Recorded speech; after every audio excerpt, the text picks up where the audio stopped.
लोग वैदिक समय से अनंत काल से उसको फॉलो करते आए हैं और हमारे पास उसका सिद्धांत ऐसा बना हुआ है कि आगे आने वाले 50,000 साल तक का हमें पता है कि ये कैसे चलने वाला है।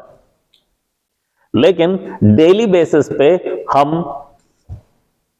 चंद्रमा को हर समय देख नहीं सकते, कभी प्रकट भी हो गया। जैसे आपने देखा होगा करवा चौथ वाली रात को कितना नखरा करता है चंद्रमा। जब कोई नहीं ढूंढ रहा उसको तो वो सामने पड़ा मिलेगा, और जब आप उसको ढूंढने जाओगे, ओ माय गॉड, फिर सब जगह फोन चलते हैं, व्हाट्सएप चलते हैं, ओ हो गए चंद्रमा के दर्शन। इस तरफ है, इस तरफ देखो, वो किस तरफ से निकलेगा? सूर्य तो ईस्ट में निकलने वाला है, चंद्रमा कहां से निकलेगा किसी को नहीं पता। जहां निकलता है तो लोग फोटो खींच के व्हाट्सएप कर देते हैं देश विदेश। चंद्रमा आ गए, अब खोल लो व्रत। केशव मुरारी प्रभु को सब मालूम है, हालांकि मुझे लगता नहीं इनके लिए किसी ने कभी करवा चौथ का व्रत किया होगा।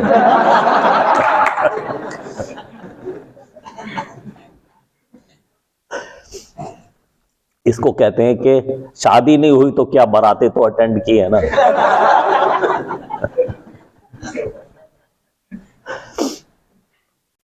तो इस वजह से हमारी जो जिसको तिथि कहते हैं वो अनप्रेडिक्टेबल होती है, कभी भी होती है। कभी यहां से और मायापुर में डिफरेंस भी आ जाता है, क्योंकि डिस्टेंस इतना है, कहां पे कब चंद्रोदय होगा वो डेट उस समय वहां आएगी, और फिर किस समय चंद्रोदय हो, किस समय वो डेट शुरू हो जाए जिसको हम आज माने। तो अगर जो वो डेट देर से शुरू होती है दिन में, हिंदू लोग उसको आज मान लेते हैं, हम उसको आज नहीं मानते। अगर जो वो डेट अगले दिन की मंगल आरती से पहले 1-2 घंटे पहले तक वो डेट है, तो हम वो डेट को उस समय सेलिब्रेट करते हैं। तो उस हिसाब से लोगों की शिवरात्रि कल हो गई और हमारी शिवरात्रि तो अभी शुरू हो रही है। क्योंकि उन्होंने वो शिवरात्रि की डेट वास्तव में कल शुरू हो गई थी, लेकिन वो देर में शुरू हुई थी, उसको हम अशुद्ध तिथि मानते हैं।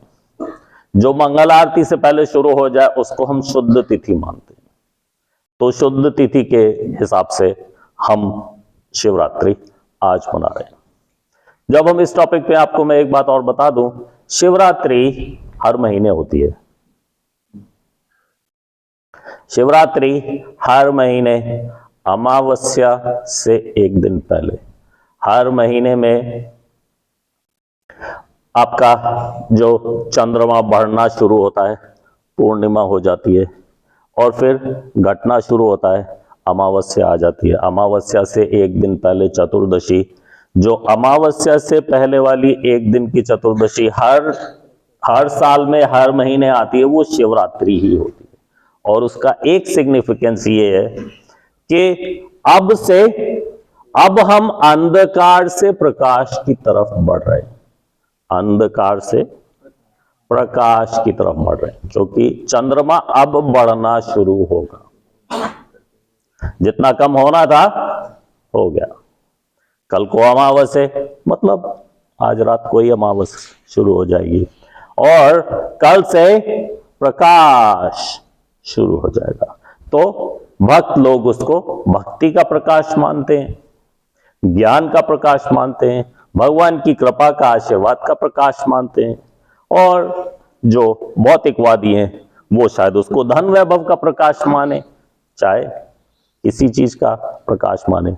उनके लिए तो सिस्टम वो ये जो आपको पिछली बार बताया था, ओम जय चिट्टे नोट हरे, स्वामी जय चिट्टे नोट हरे, इस जग के सब संकट नोट ही दूर करे। ओम जय चिट्टे नोट हरे। उन्हें नोट चाहिए और वो समझते हैं कि इस जग के सब संकट नोटों से ही दूर हो जाएंगे, नोटों से मैं सुख खरीद सकता हूं।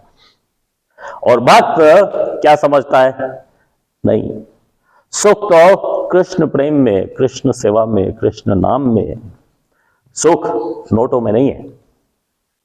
तो इसलिए हम सुख के पीछे नहीं भागते, हम भगवत सेवा के पीछे भागते। भागते तो हम भी हैं, कर्मियों से ज्यादा तेज भागते हैं हम, लेकिन कृष्ण सेवा के लिए, कृष्ण नाम के लिए, कृष्ण प्रेम के लिए भागते हैं।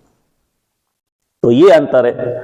और अगर जो नहीं मिले तो कर्मी धमकी भी दे देते हैं, मात पिता तुम मेरे जब तक नोट धरो, नहीं तो मैं जाऊंगा शिव के द्वारे, और नहीं तो जाऊंगा माता के द्वारे, जल्दी जेब ढीली करो। ओम जय चिट्टे नोट हरे। भक्त को ये सब नहीं चाहिए, कृष्ण नाम, कृष्ण सेवा, कृष्ण प्रेम। तो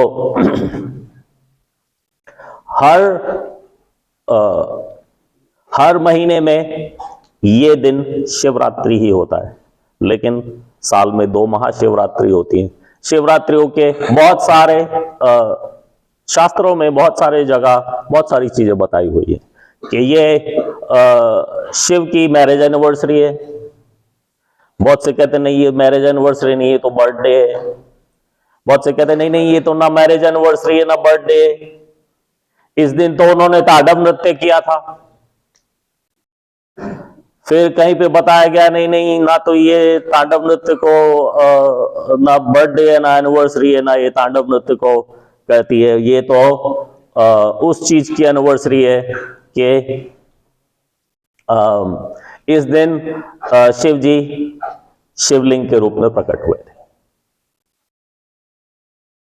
कुछ लोग ऐसा भी कहते हैं ये उस चीज की एनिवर्सरी है जिस दिन सारे संसार में जहां कहीं भी जो कोई भी शिवलिंग हो, शिव जी स्वयं उसमें प्रवेश कर जाते हैं। तो ऐसे करके बहुत सारे मत हैं, और ज्यादातर ये सभी मत जो है वो अलग अलग धर्मशास्त्रों से ही आ रहे हैं। लेकिन क्योंकि साल में 12 शिवरात्रि होती है और ये बहुत सारे मत है, पता नहीं कौन सी शिवरात्रि को कौन सी चीज राइट है। लेकिन यहां पे हम आपको ये बताने की कोशिश करेंगे कि श्रील प्रभुपाद ने शिव जी के बारे में क्या कहा। ठीक है, यद् वरक्षम नाम गिरेरितम नृणाम। ओ आपको तो है ही नहीं, मैं अपने आप ही पढ़ लूंगा। सकृत प्रसंग दगमाशु हन्ति तत पवित्र कीर्तिम तमलान शासनम भावान हो द्वेष्टि शिवम शिवेतरः। यत् यत् एक बार फिर से ट्राई कर लेते हैं, शब्दार्थ कर रहे हैं।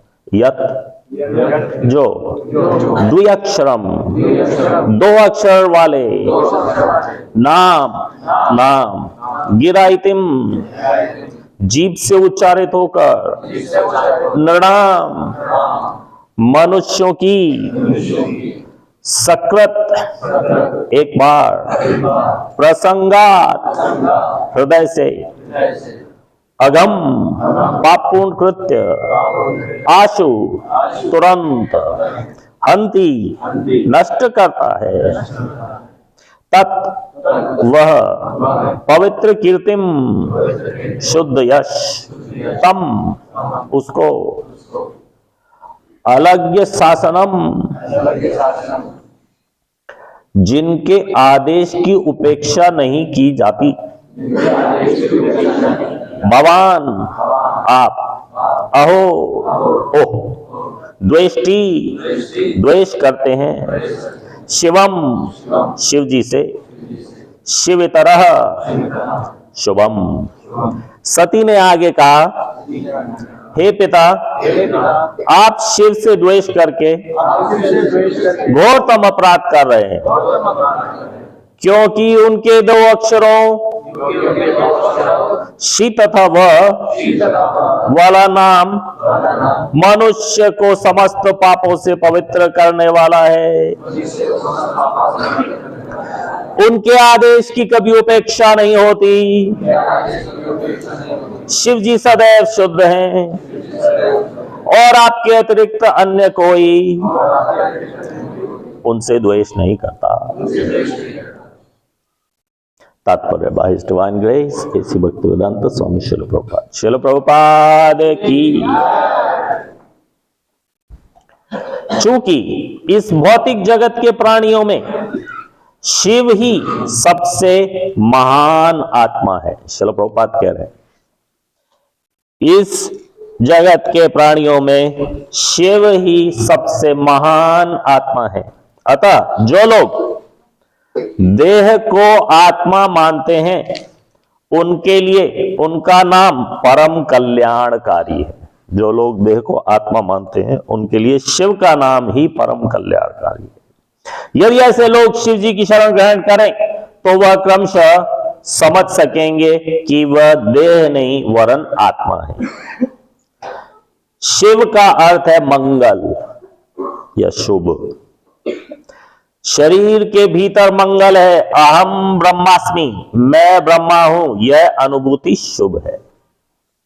जब तक कोई अपनी पहचान आत्मा से नहीं करता, तब तक वह जो कुछ भी करता है वह अशुभ है। शिव का अर्थ है मंगलकारी, और शिव के भक्त धीरे धीरे आत्मबोध के पद को प्राप्त करते हैं। किंतु यही सब कुछ नहीं है। शुभ जीवन आत्मबोध के पद को प्राप्त करते हैं।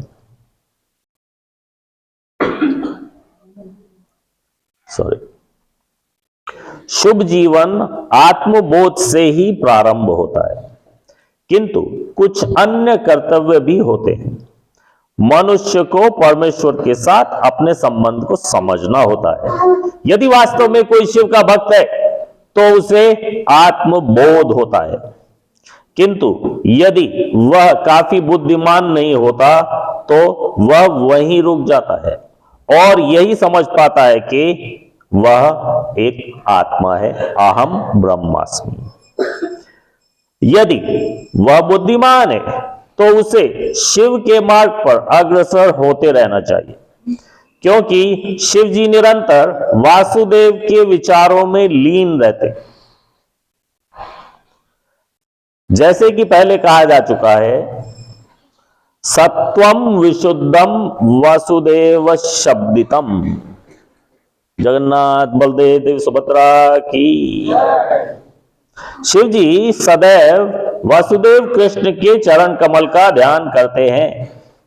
इस प्रकार मनुष्य को शिव जी के मंगल पद का बोध तभी होता है जब वह विष्णु की पूजा करता है, क्योंकि शिव पुराण में शिव का कथन है कि सर्वश्रेष्ठ पूजा विष्णु की पूजा है। शिव जी पूजे जाते हैं क्योंकि वे भगवान विष्णु के सबसे बड़े भक्त हैं। किंतु हमें कभी भी शिव तथा विष्णु को समान स्तर पर मानने की भूल नहीं करनी चाहिए। ऐसा करना नास्तिक विचार है। वैष्णवीय पुराण में यह कहा गया है कि विष्णु या नारायण परम पूज्य भगवान ही है और उनकी तुलना किसी से नहीं करनी चाहिए, ना तो शिव से, ना ब्रह्मा से, अन्य देवताओं की तो कोई बात ही नहीं होती। ओम अज्ञानतिमिरन्धस्य ज्ञानाञ्जनशलाकया चक्षुरुन्मीलितं तस्मै श्रीगुरवे नमः। श्रीचैतन्यमनोभीष्टं स्थापितं येन भूतले स्वयं रूपः कदा मह्यं ददाति स्वपदान्तिकम्। हे कृष्ण करुणा सिन्धो दीनबन्धो जगत्पते गोपेश गोपिकान्त राधाकान्त नमोऽस्तुते। तप्त कांचन गौरांगी राधे वृंदावनेश्वरी वृषभानुसुते देवी प्रणमामि हरिप्रिये। वंश कल्पतरुभ्यश्च कृपा सिन्धुभ्य एव च पतितानां पावनेभ्यो वैष्णवेभ्यो नमो नमः। नमः ओम विष्णुपादाय कृष्णपृष्ठाय भूतले श्रीमते भक्तिवेदांत स्वामिन् इति नामिने। नमस्ते सरस्वते देवे गौरवाणी प्रचारिणे निर्विशेष शून्यवादी पाश्चात्य देश तारिणे। जय श्री कृष्ण चैतन्य प्रभु नित्यानंद श्री अद्वैत गदाधर शिवासादि गौर भक्त वृंद। हरे कृष्ण कृष्ण कृष्ण हरे हरे हरे राम राम राम हरे हरे। तो शिवरात्रि के लिए शिव जी के लिए बहुत सारी कथाएं हैं। उनके विवाह की एक बहुत सुंदर बहुत लंबी कथा है। उनके जन्म की भी बहुत सुंदर कथा भागवतम में आती है और बहुत सारी लीलाएं, उनके बहुत सारे नामों के अर्थ उनकी लीलाओं के साथ में सम्मिलित होकर बहुत आनंददायक हैं। शिव जी के बारे में हम बोलना बताना शुरू करें तो एक हफ्ते तक भी चल सकता है और बहुत कुछ जानने के लिए, लेकिन आज के भागवतम क्लास के लिमिटेड टाइम में जो हम कवर कर पाएंगे वो आपके लिए करेंगे। इसके जैसे श्रीमद् भागवतम में कई सारे श्लोक ऐसे हैं जिसमें श्रील प्रभुपाद ने शिव जी के बारे में बताया, because we follow Srila Prabhupada. तो श्रील प्रभुपाद जी के किसी भी चीज में क्या विचार है वो हमारे लिए जानना आवश्यक है। सारा दुनिया भर का वैदिक ज्ञान हमारे लिए आवश्यक नहीं है, लेकिन श्रील प्रभुपाद का वो किसी भी चीज के बारे में क्या विचार है वो हमारे लिए इंपॉर्टेंट है। तो ये शरीर द्वारा सती द्वारा शरीर त्याग नाम का चैप्टर है, 4th चैप्टर। ये सती की लीला, शिव जी की लीला भागवतम के 4थे स्कंद में पहला चैप्टर, दूसरा चैप्टर, तीसरा चैप्टर, चौथा चैप्टर, 5वां, 6ठा, ये सब शिव जी की कथा ही है। और इस चैप्टर में अभी सती अपना शरीर त्याग करने वाली है। एक्चुअली 1st चैप्टर में मैत्रेय विदुर जी को बता रहे थे कि शिव की पहली पत्नी सती ने अपना शरीर त्याग दिया। क्रोनोलॉजी बता रहे थे किसकी? स्वयंभू मनु की डॉटर्स की, स्वयंभू मनु की पुत्रियां। कौन बताएगा स्वयंभू मनु की पुत्रियों के 3 के नाम? हाथ ऊपर करके, ऐसे नहीं बोलना है। स्वयंभू मनु की 3 पुत्रियां, उनके नाम माताओं में कोई? एक माता जी। ओके माता जी, क्या नाम है? आकुति, देवहूति और प्रसूति। Very good. सो उन्होंने आकुति का किससे विवाह हुआ? ये स्वयंभू मनु की 3 डॉटर्स हैं।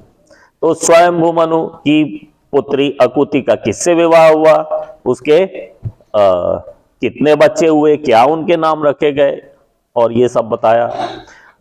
देवहूति के बारे में बताया, और फिर जब प्रसूति के बारे में बताया, प्रसूति की डॉटर्स के बारे में, तो क्योंकि बाकी सब तो एक तरह से आम लोग हैं, लेकिन प्रसूति की डॉटर सती क्योंकि शिव से विवाह हुआ तो वो आम नहीं रह गई, खास हो गई। तो जब वो क्रोनोलॉजी बता रहे थे तो उन्होंने बताया कि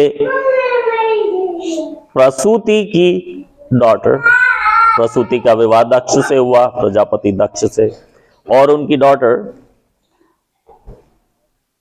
कई सारी डॉटर्स में से एक का नाम सती था और वो सती हो गई।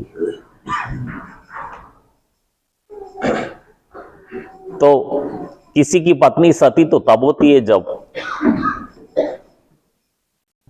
लेकिन शिव के साथ तो ऐसी कोई पॉसिबिलिटी नहीं है। सभी देवताओं की, देवी देवताओं की मृत्यु हो सकती है, हो जाएगी, लेकिन शिव उन देवी देवताओं में सम्मिलित नहीं है। शिव की मृत्यु नहीं हो सकती। तो शिव की मृत्यु, उनकी पत्नी फिर सती कैसे हो गई, प्रश्न किया है, तो ये सारी लीला बताई गई है।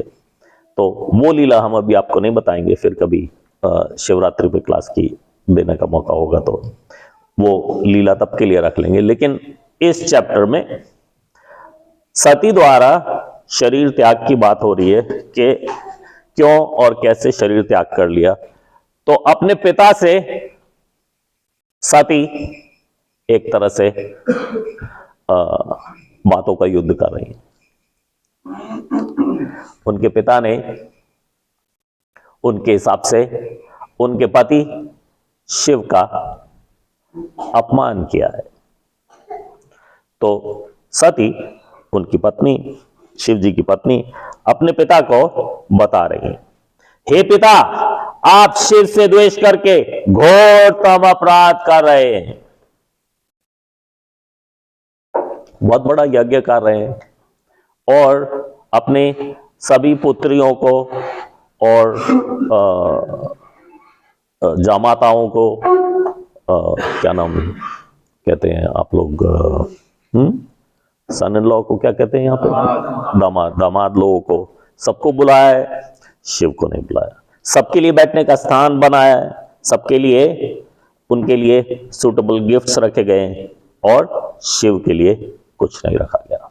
ये देख के सती लाल पीली हो गई और वो अपने पिता से बात कर रही हैं, आप शिव से द्वेष करके घोरतम अपराध कर रहे हैं, क्योंकि उनका 2 अक्षरों का नाम मनुष्य को समस्त पापों से पवित्र करने वाला है। शिव और हर, हर आपने हर या हरा आपने सुना होगा कि शिव जी को हर भी कहते हैं। हर का अर्थ है हर लेना, जैसे रावण ने देवी सीता को हर लिया था। इसी तरह से हर का नाम, शिव का नाम शिव है या हर है, क्योंकि वो आपके पाप कर्मों के फल को हर सकते हैं। जैसे कि आप शायद यहां पे भी कार्तिक में गाते होंगे चौराष्टकम, चौराष्टकम, हाँ, पुरुषोत्तम मास में गाते हैं चौराष्टकम।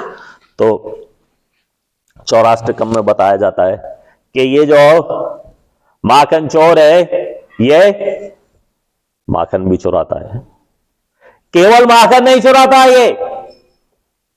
ये राधा रानी का हृदय भी चुरा लेता है। केवल उतना ही नहीं, गोपियों के हृदय भी चुरा लेता है। केवल उतना ही नहीं, आपके पाप कर्मों के फल को भी चुरा लेगा। उसी तरह से शिव हर समस्त मनुष्य को समस्त पापों से पवित्र कर देने वाला है। उनके आदेश की कभी उपेक्षा नहीं होती। इस संसार में हर कोई शिव का आदेश मानता है, और अगर जो नहीं माने तो विष्णु जी आ जाते अपना चक्र लेके, जब भी शिव जी कहीं कोई गलती करके आते हैं तो सुधारता कौन है उसको? विष्णु जी उसको सुधारते हैं। जैसे कि भस्मासुर को उन्होंने वरदान दे दिया, जा जिसके सर पे हाथ रखेगा उसका सर फट जाएगा, उसकी मृत्यु हो जाएगी। अब पार्वती को देख के भस्मासुर शिव जी के सर पे ही हाथ रखने के लिए आ रहे। अब शिव जी आगे आगे और ये भस्मासुर पीछे पीछे। जब शिव जी भगवान विष्णु की शरण में गए, ठीक है कोई बात नहीं, आप चिंता मत करो, उनको छुपा लिया और एक छोटे से 8 साल के बच्चे के रूप में खड़े हो गए और बताया भस्मासुर को ये शिव असली नहीं है, फेक है, ये फेक कॉपी। ये जो इसका वरदान दिया हुआ है ना, उसको सीरियसली मत लेना, ये तो ऐसे ही सबको वरदान दे देते शिव जी की रक्षा करने के लिए और भस्मासुर को डील करने के लिए। विष्णु जी कहते थे ऐसे ही सबको वरदान देते रहते हैं, ये वरदान में कुछ नहीं है, नहीं है विश्वास, अपने सर पे हाथ रख के देख ले, नहीं फटेगा। उसने टेस्ट कर लिया। सब चीजें टेस्ट करने की नहीं होती।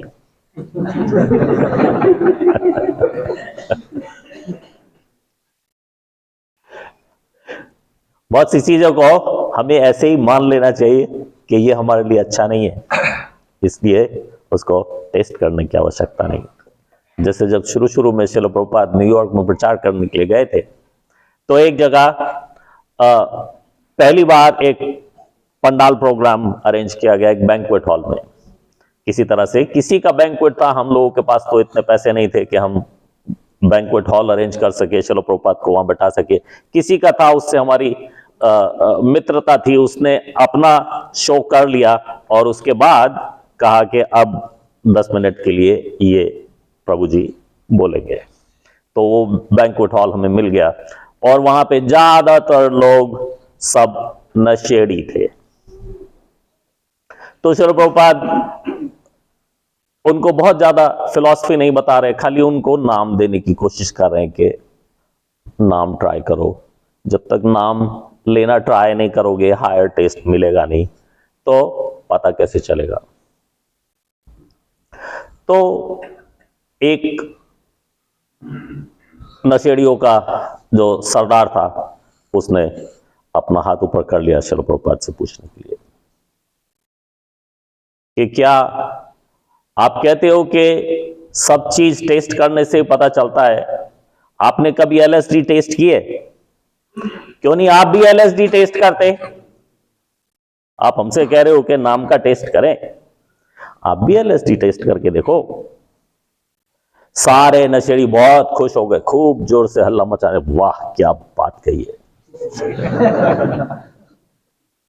और श्रील प्रभुपाद उनको बैठ के 2 मिनट, ठीक है खूब हंस लो। तो फिर श्रील प्रभुपाद ने बताया उसको कि देख, सब चीज को टेस्ट करना जरूरी नहीं है।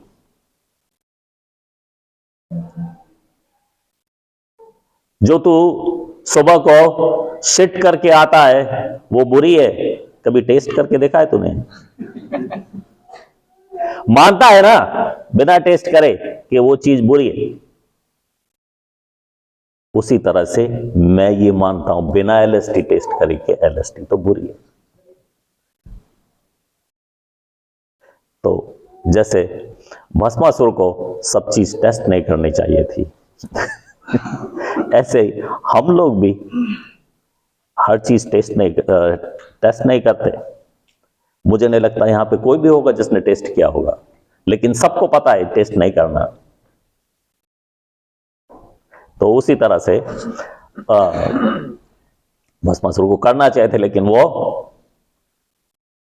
सामने विष्णु भगवान खड़े हैं, उनका वो मोहिनी रूप, वो उसमें पिघल गए और अपने सर पे हाथ रख लिया। तो भगवान शिव की बात सब सुनते हैं। ये अपवाद है, अगर जो कोई शिव के ऊपर चढ़ाई कर दे, शिव की बात नहीं माने, ये तो कभी कभी होता है, ऐसा नहीं कि हर रोज होता है। हर रोज तो शिव की बात सब मानते हैं। शिव सदैव शुद्ध है। शिव का अर्थ ही शुद्ध है, शुद्ध। शिव, अगर आपको कहना है कि ये तुलसी जी की स्कर्ट शुद्ध है, तो कहा जा सकता है कि ये शिव है, शुद्ध। और शुभ, मंगल भवन मंगलहारी, शुभ भी शिव का, शिव शब्द का अर्थ है। आपके अतिरिक्त अन्य कोई उनसे द्वेष नहीं करता। दक्ष प्रजापति अपने पिता को कह रही हैं सती कि इस संसार में कोई अगर उनसे द्वेष करता है तो आप हो, आपके अतिरिक्त और कोई नहीं। You are the only one. तात्पर्य में श्रील प्रभुपाद बता रहे हैं, चूंकि इस भौतिक जगत के प्राणियों में शिव ही सबसे महान आत्मा है। शिव सबसे महान आत्मा है। अतः जो लोग देह को आत्मा मानते हैं, उनके लिए उनका नाम परम कल्याणकारी है। जो लोग अपने आप को देह मानते हैं, उनको जपना चाहिए ओम नमः शिवाय, ओम नमः शिवाय। आपने देखो बहुत से लोग ऐसा नाम जप करते हैं, उसमें कुछ बुराई नहीं है, लेकिन श्रील प्रभुपाद यहां साफ बता रहे हैं कि वो कौन से वाले लोगों के लिए अप्रोप्रिएट है। और जो अपने आप को शरीर नहीं मानते, अपने आप को आत्मा मानते हैं, उन्हें क्या जपना चाहिए? हरे कृष्णा कृष्णा कृष्णा हरे हरे, हरे राम राम राम हरे हरे, हरे कृष्णा कृष्णा कृष्णा हरे हरे, हरे राम राम राम हरे हरे, हरे कृष्णा कृष्णा कृष्णा हरे हरे, हरे राम राम राम हरे हरे। तो अगर हम अपने आप को आत्मा मानते हैं और हमने हरे कृष्ण महामंत्र का जप किया, तो क्या हम ओम नमः शिवाय या शिव के नाम या कोई और मंत्र का तिरस्कार कर रहे हैं? नहीं, हम किसी भी और मंत्र का तिरस्कार नहीं कर रहे। क्या वो मंत्र इनसे अलग है? क्या हमें ओम नमः शिवाय का जप अलग से करना चाहिए? नहीं, ओम नमः शिवाय इसी में इंक्लूडेड है। आपको कोई कहे कि आपके ऊपर ये बुरा टाइम चल रहा है, कुछ है, ये है, वो है, आपको 2 माला का जप ओम नमः शिवाय का करना चाहिए, तो आप 2 माला का जप हरे कृष्ण महामंत्र का कर लो, क्योंकि ओम नमः शिवाय उसमें इंक्लूडेड है। क्योंकि आप ये जानते हो या जानने समझने अंदर उतारने की कोशिश कर रहे हो कि हम ये शरीर नहीं, हम आत्मा है। और सेकंड ऑफेंस के अनुसार शिव इत्यादि को भगवान से अलग या इंडिपेंडेंट नहीं समझना चाहिए। तो इसलिए भी श्रील प्रभुपाद यहां पे बता रहे हैं कि जो लोग देह को आत्मा मानते हैं, उनके लिए उनका नाम परम कल्याणकारी है। क्या ओम नमः शिवाय से कल्याण नहीं हो सकता मेरा?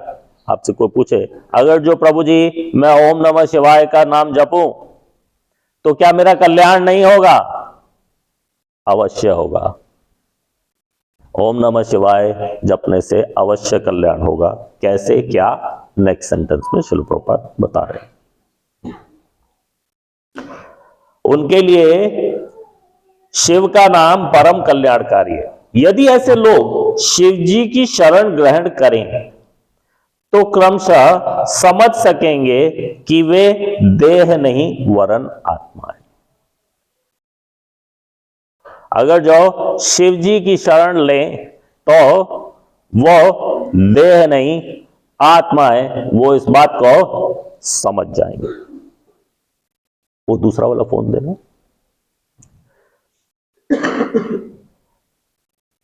शिव जी के, आपको एक इंटरेस्टिंग स्टोरी बता दूं। सुनना है आपको इंटरेस्टिंग स्टोरी शिव पार्वती के बारे में? तो देवी पार्वती या सती, कोई भी पर्सनालिटी तो एक ही है।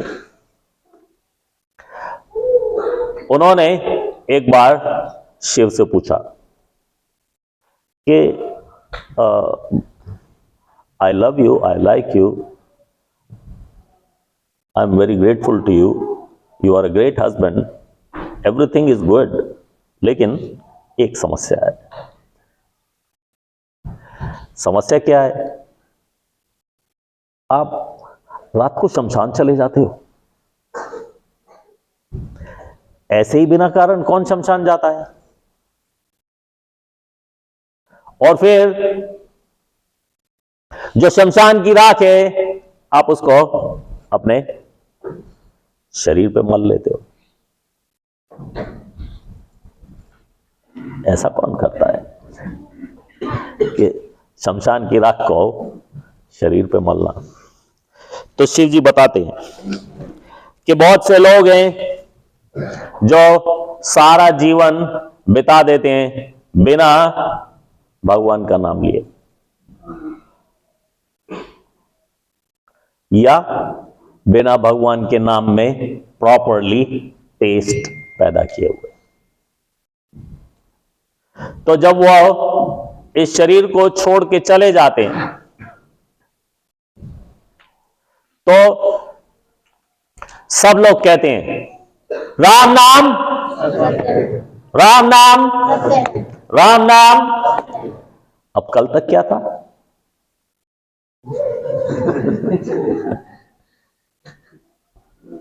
आज ही सत्य हुआ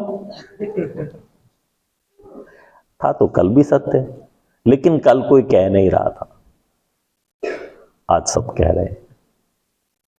तो इस बेचारे ने, जिसके शरीर के जले हुए शरीर की ये राख है, इस बेचारे ने अपने सारे रिश्तेदार, संबंधी, आस पड़ोसी सबसे ये कहलवाने के लिए कि राम नाम सत्य है, अपना शरीर त्याग दिया।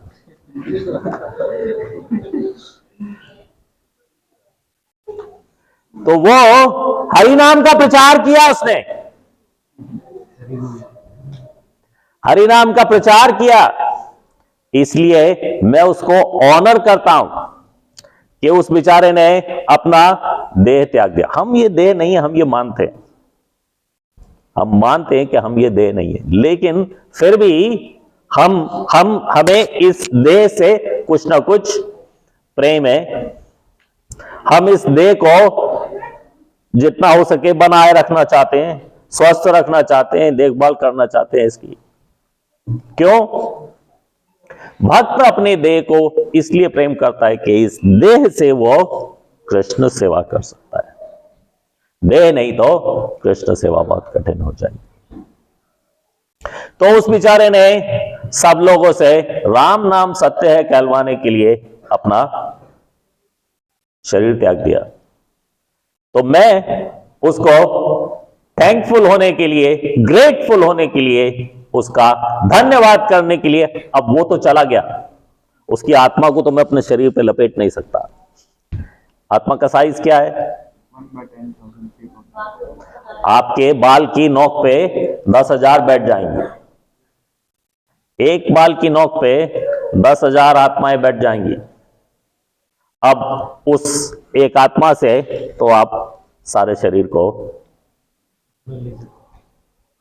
मल नहीं पाओगे, लेकिन जो शरीर का राख रह गया उससे मल के मैं अब उस भक्त को ऑनर कर रहा हूं जिसने इतने सारे लोगों को आज एक साथ में नाम जप करा दिया। क्या बुलवाया? राम नाम। हरि बोल।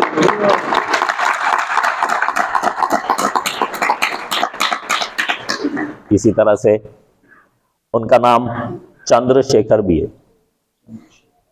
चंद्रशेखर, चंद्रशेखर का अर्थ है चंद्र जिनके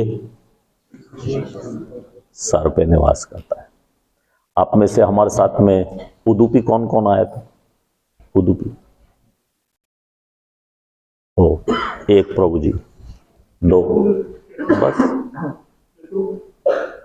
केशव प्रभु, केशव प्रभु तो थे, कुछ लोग थे। तो वहां पे एक स्थान है जहां पे वो सोम सरोवर, जो मेन सरोवर वहां बीच में था, वो सोम के नाम से था, चंद्रमा के नाम से था, चंद्र सरोवर। और वहां पे चंद्रमा तपस्या करने के लिए आए थे। क्यों? क्योंकि जब चंद्रमा बहुत छोटे हो जाते हैं तो कोई उनको लाइक नहीं करता। Nobody likes the moon that when it's too small. तो वो इस बात से परेशान होके अपना तपस्या के लिए गए। शिव जी प्रकट हुए। शिव जी ने उन्होंने अपनी समस्या शिव जी को बताई कि जब मैं इतना छोटा हो जाता हूं, बिल्कुल छोटा वाला, उसको कहते क्रेसेंट मून, इंग्लिश में कहते crescent moon. I don't know Hindi में क्या कहते हैं। हिंदी में इधर न्यू मून कह सकते, हिंदी न्यू मून तो हिंदी नहीं है, क्रेसेंट मून जो बिल्कुल लाइन। तो वो जब चंद्रमा की बात शिव जी को समझ में आई, उन्होंने बस इतनी सी बात है, nobody likes you when you are a crescent moon. तो ठीक है, मैं तेरे उस रूप को अपने सर पे धारण कर लूंगा, फिर देखता हूं कौन उसको लाइक नहीं करेगा।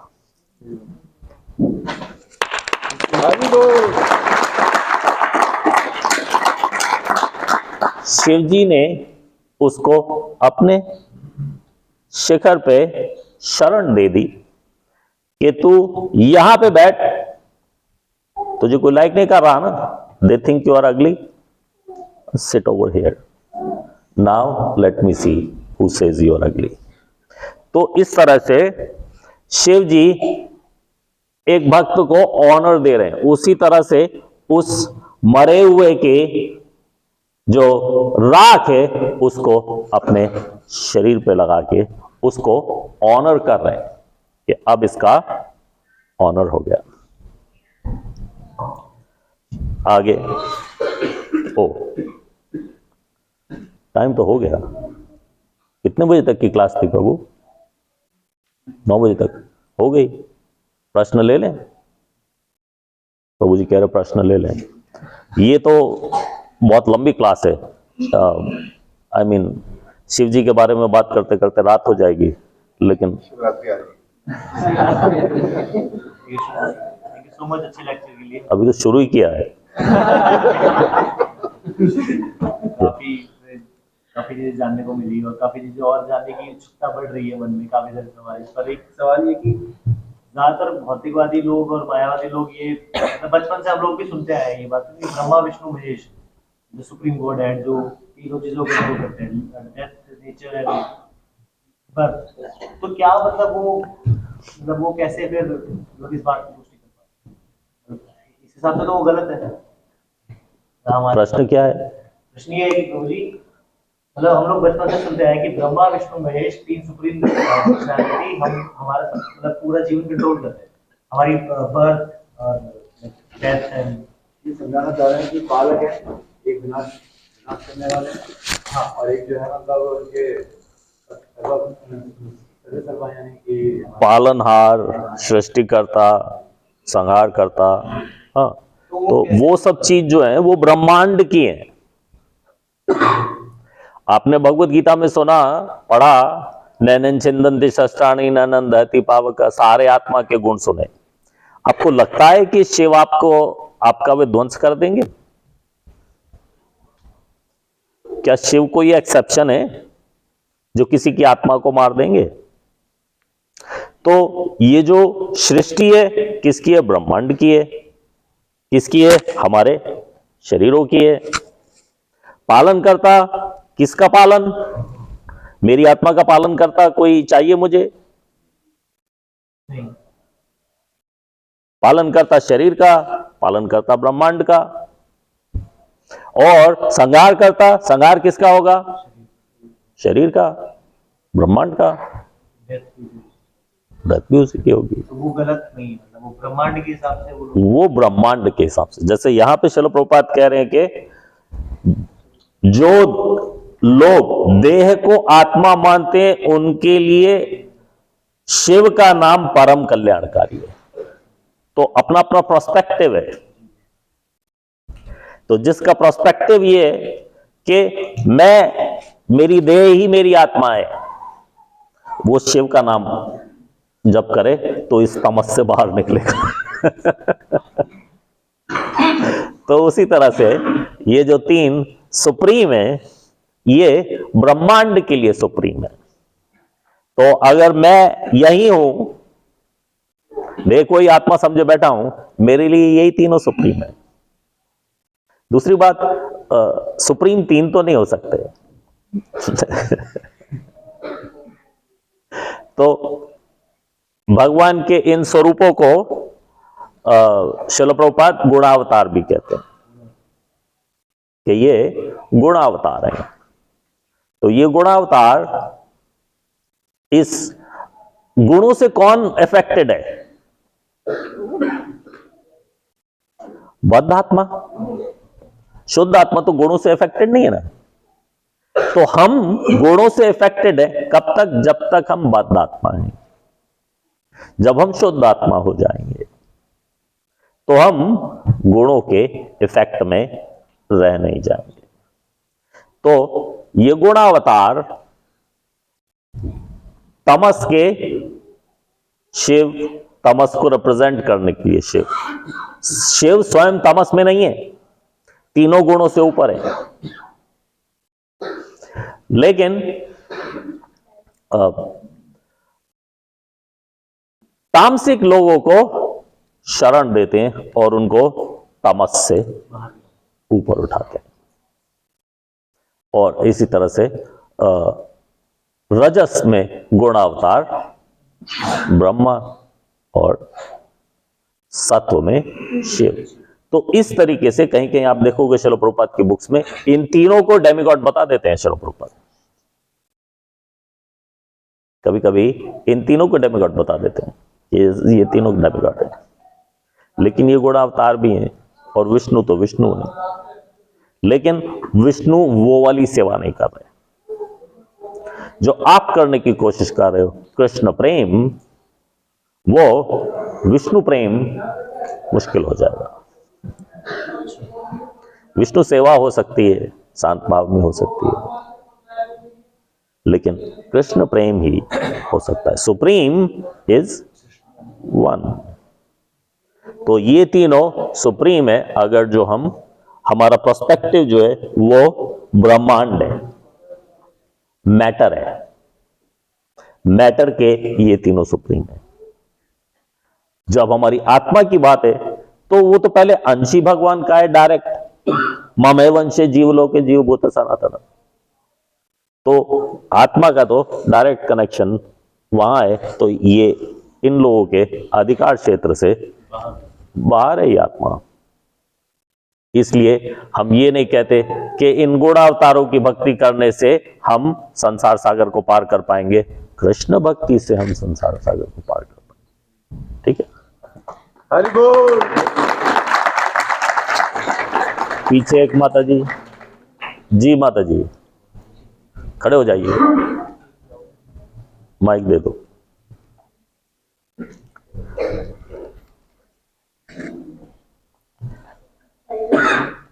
हरे कृष्णा जी, बोलिए, सब सुन रहे हैं आपकी आवाज। हरे कृष्णा।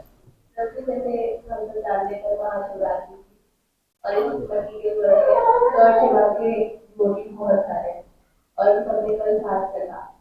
बट श्री प्रभुपाद कहते हैं कि हमें एक दिन फास्ट नहीं रखना चाहिए, बल्कि extra round, extra reading, extra ranking और हियरिंग ये सब इंक्रीज करना चाहिए। हाँ, इस मटीरियल में जो रोज के होगी के बाद करते उनको कैसे ये राउंड हियरिंग नेक्स्ट सुनने के लिए इंक्रीज करें, मोटिवेट करें। तो प्रश्न क्या है? प्रश्न यही है कि जैसे इस मटीरियल वर्ल्ड में हम सब इस दिन महाशिवरात्रि में जो पाठ करते हैं, फास्ट करते हैं, हाँ, व्रत रखते हैं, तो उन सबको ये कहती है कि आप इस दिन एक्स्ट्रा राउंड जैसे हरे कृष्णा महामंत्र करो, जिससे लॉर्ड शिवा खुश होंगे। हाँ, तो ये सब चीजें उन लोगों के लिए हैं जो इसको समझते हैं। ठीक है, जैसे यहाँ पे श्रील प्रभुपाद बता रहे हैं, जो लोग देह को आत्मा मानते हैं, देह को ही आत्मा माने बैठे हैं, उनके लिए शिव का नाम परम कल्याणकारी है। तो जो अभी कृष्णा कॉन्शियसनेस के लेवल पे आया ही नहीं, उसने व्रत कर लिया तो कोई पाप नहीं हो जाएगा। आप भी व्रत कर लोगे तो कोई पाप नहीं हो जाएगा। मुझे नहीं लगता श्रील प्रभुपाद ने कहा कि व्रत नहीं करना चाहिए, लेकिन हो सकता है कहा हो कि व्रत करना जरूरी नहीं है भक्तों को, या भक्त लोग, हम लोग व्रत नहीं करते। लेकिन अगर जो आप व्रत कर लोगे तो कोई पाप नहीं हो जाएगा। वो तो इसलिए है क्योंकि हम आत्मा को समझते हैं या आत्मा को समझने की कोशिश कर रहे हैं। ऐसे तो हम रोज भूल जाते हैं, हम रोज बार बार इसी बात पे आ जाते हैं कि नहीं हम दे ही है लेकिन हमारी कोशिश है कि हम आत्म साक्षात्कार में प्रवेश कर जाए। तो जो लोग नहीं हुए हैं अभी, जो उसकी कोशिश नहीं कर रहे, जो जिसको उनसे उस बात से कोई मतलब नहीं है, उनको आप जाके बताओगे कि नहीं नहीं आप शिवरात्रि का व्रत मत करो और ये वो, तो वो उनके लिए तो आप विलन हो जाओगे। वो कहेंगे क्या ये क्या हमें व्रत करने से रोक रहे हो आप तो अधर्मी हो, हमें धर्म का पालन नहीं कर रहे, क्योंकि उनका धर्म कुछ और है भाई। सब लोग अपने अपने धर्म का पालन कर रहे हैं ना। जब भगवान भगवद गीता में कहते हैं सर्वधर्मान परित्यज्य, तो सर्वधर्मान क्यों? क्योंकि सबका अपना अपना धर्म है, सब अपने अपने धर्म का पालन कर रहे हैं। तो जो वहां बैठा है और वो शिव जी के लिए शिवरात्रि का व्रत करना चाहता है, उसको कर लेने दो। बस इतना बता दो कि नशा फिर भी नशा है, शिव जी का प्रसाद समझ या कैसे भी, वो तो नशा ही है, वो तो शरीर में ही जाना है और वो तो नुकसान करेगा ही। लेकिन व्रत ने तो कभी किसी को नुकसान नहीं किया। व्रत is good for you. Ayurveda के अनुसार व्रत is always good, meaning everyday व्रत इज नॉट गुड, लेकिन कितने दिन के बाद एक दिन अपने डाइजेस्टिव सिस्टम को ब्रेक दे देना is good for your digestive system.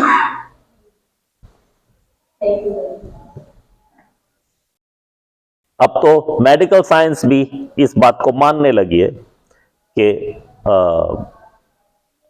Fasting is good for the body. पहले नहीं मानते थे। Any other question? यस। मुझे अपना बता दें कि जो शिव जी हैं वो पाप हर लेते हैं, तो लेकिन भगवान भी कहते हैं, भगवान श्री कृष्ण की सर्वधर्मान परित्यज्य मां में कृष्ण हो जाए, तो भगवान श्री कृष्ण भी कहते हैं कि वो भी पाप हर लेते हैं और भगवान शिव भी कह रहे हैं, तो फिर दोनों में डिफरेंस क्या होगा? दोनों मुक्तिदाता भी हैं, लेकिन किसकी शरण में आप जाना चाहते हो? आपने कभी शिव की बारात देखी है? नहीं, आपकी उम्र कम है, अब शिव की बारातें अब कम निकलती हैं। शिव की बारात बहुत भयंकर होती है, उसमें आप जाना नहीं चाहोगे जब देखोगे शिव की बारात जाते हुए तो आपका मन करेगा मैं कितना दूर से देख लूं उतना ज्यादा अच्छा। तो इस बात से मैसेज ये है कि जो लोग तमस में, अज्ञान में पूरी तरह से डूबे हुए हैं, वो भी शिव की शरण ले सकते। लेकिन विष्णु की शरण लेने के लिए तो आपको कहीं ना कहीं किसी सत्व के लेवल पे उठना पड़ेगा। यू कैनॉट बी स्मोकिंग गांजा, meaning breaking all 4 regulative principles every day and say, okay, I am Krishna conscious. Well, you could be Shiva conscious, not Krishna conscious. And not that all Shiva conscious people are like that.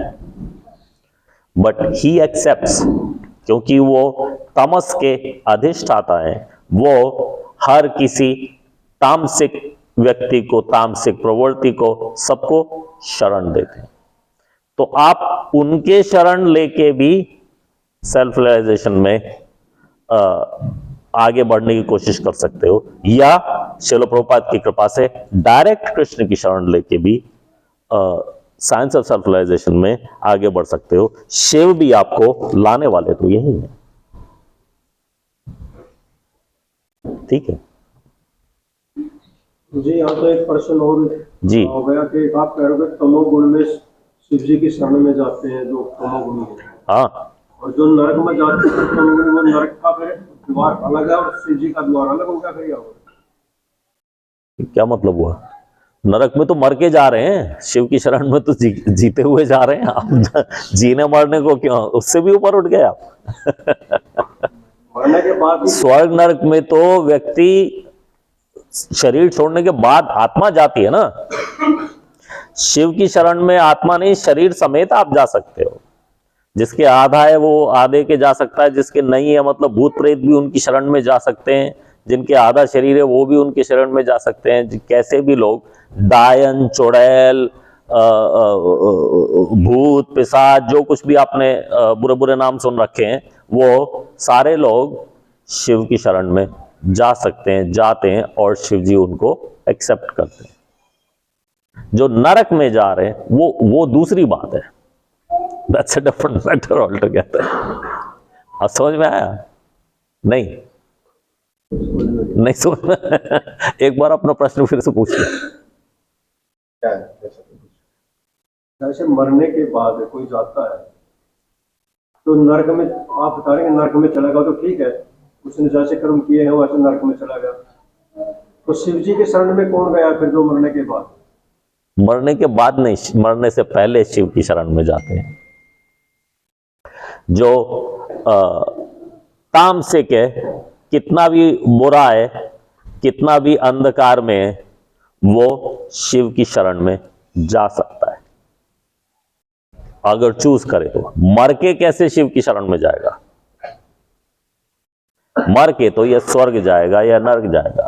कहने का मतलब है शायद जैसे जो भूत पिशाच इत्यादि है, हाँ, तो उनकी शरण में चले गए, तो वो लोग हैं जो आकस्मिक मरे या जिन्होंने आत्महत्या की या जिन्हें प्रेत योनि मिली, प्रेत योनि वाले तो शिव जी की शरण में आ गए मरने के बाद।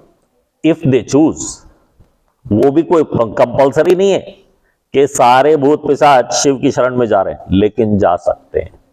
वो इन सबको एक्सेप्ट करते हैं। ये बात बता तो मुझे लगी, मेरा क्वेश्चन इसी टाइप का था कि मतलब जैसे कि मरने के बाद कैसे वो नरक में जाएंगे, कैसे वो मतलब शिव जी की शरण में जाएंगे? कौन? भूत पिशाच? भूत पिशाच हाँ जी। जब वो भूत पिशाच की योनि में, तब वो शिव की शरण में जा सकते हैं। जब वो भूत पिशाच की योनि खत्म हो गई, अब वो आगे बढ़ेंगे। जब तक वो भूत पिशाच की योनि में, वो शिव की शरण में जा सकते हैं। जब उस योनि में उनकी मृत्यु हो गई, तो अब तो वो या स्वर्ग जाएंगे या नरक जाएंगे, या दोबारा से इस पृथ्वी पे जन्म लेंगे, या शिवलोक जाएंगे, या जहां कहीं भी जाएंगे। वो एक जंक्शन पे जाएंगे जहां से गाड़ी सब तरफ जा रही है। क्लियर? Thank you.